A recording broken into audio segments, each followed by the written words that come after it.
Yeah, HIV can be transmitted via different male cell transmission. The major one is through the sexual, unprotected sexual intercourse. We have through sharing of sharps like clippers, nail cutters, unsterilized equipment, especially pedicure, manicures, if they are not properly sterilized because they use them on multiple patients. You can also have that through when you have a cut in your mouth and you are having a mouth-to-mouth kiss. It can also be transmitted through that because there's exposure of if there's a cut in the mouth and there's exposure of bleeding part of the mouth or a sore in the mouth, it can equally transmit. It can equally be transmitted from mother to child. We call it vertical transmission. When the mother is having and the mother is not well treated, you can have HIV. So those are the modes of transmission of HIV. So the major for mode of transmission for sexual intercourse, use of condom is appropriate. And the use of condom can help to prevent transmission.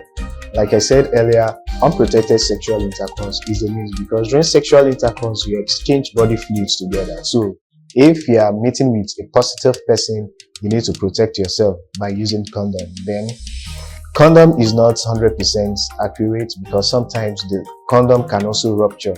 We call it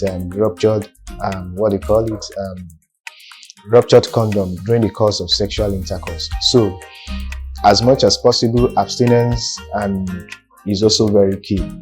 And we also have a means of protecting people that want to have sexual, especially for bonding, to have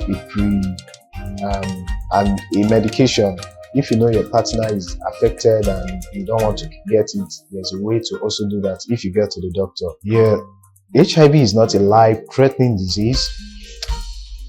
HIV is not a life-threatening disease, and thank God for people living in HIV. They also have they can also live as long as any other person that do not have HIV, thanks to the innovation of drugs. We call them antiretroviral therapy. So for people that are having HIV, they can live as old as the person that does not have HIV. So it's not a death sentence. Early treatment is very important before the conditions become overwhelming on the system. So when there is immediate treatment, as soon as a person is infected, it will also help it will help the prognosis of the person's condition and to live better. So HIV is not a death sentence. It's something you can treat, and you'll be on medication, and the medication is for life. You take it for life, and if you're taking it, you will do every other person that is not having HIV can also do.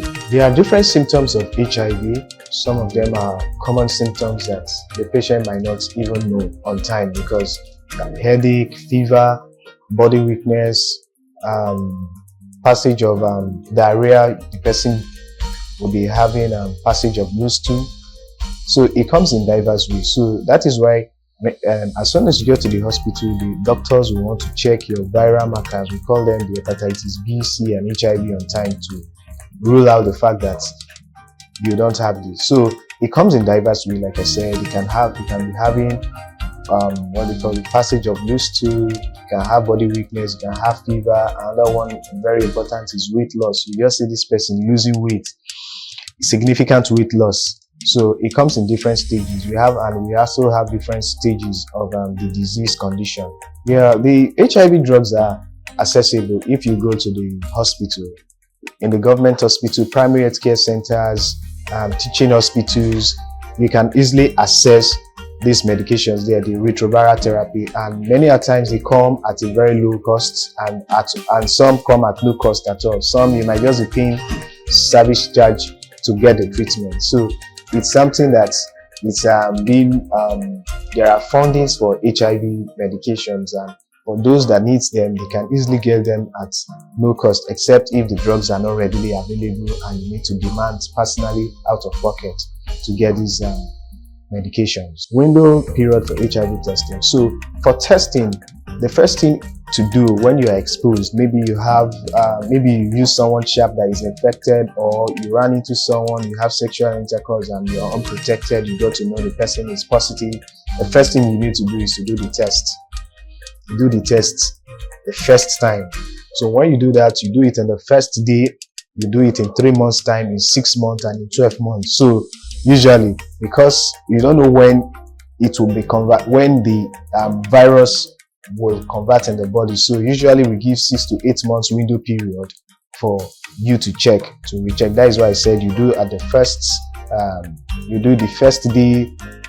As soon as you know you are infected, you do that very day. You do 3 months after, 6 months after, 8 months, and 12 months to just ensure that you are not infected. So that is how the modality of checking out if you are also infected with the virus. Yeah, we understand that HIV is a condition that is highly stigmatized in our environment.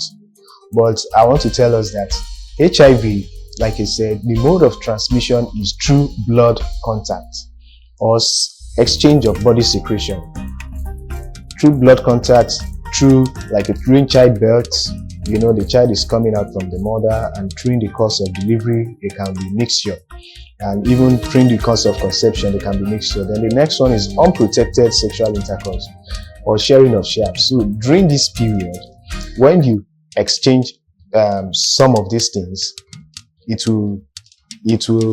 the other party will be affected, and you need to begin treatment. So for a stigmatized person, you need to know that when there is no blood contact, you can do every other thing with the person. You can party with the person, you can hug the person, you can sleep on the same bed, you can shake hands, you can share spoon, you can do everything if you are not going to share any blood contact, or maybe sharing things that you use privately.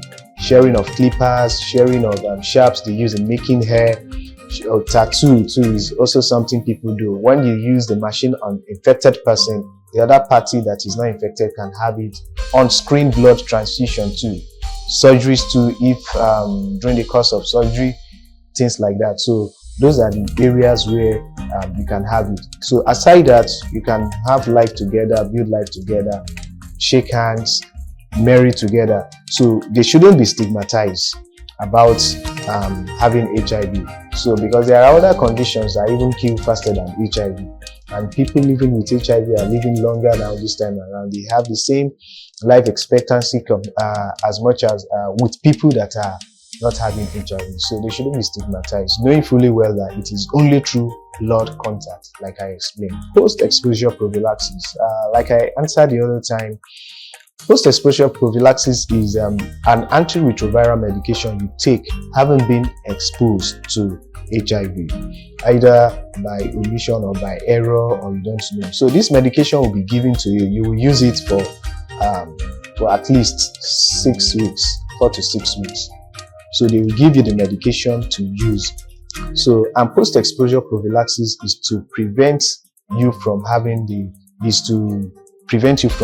condition. So when you take this medication, the first 6 weeks, then thereafter you will continue to do your HIV test for the first day, 3 months, 6 months, 8 months, and 12 months to ensure that you eventually do not have this condition, to ascertain.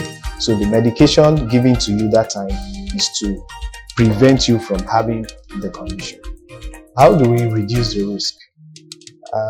I've mentioned some of them the other time. Avoid sharing sharp objects with people.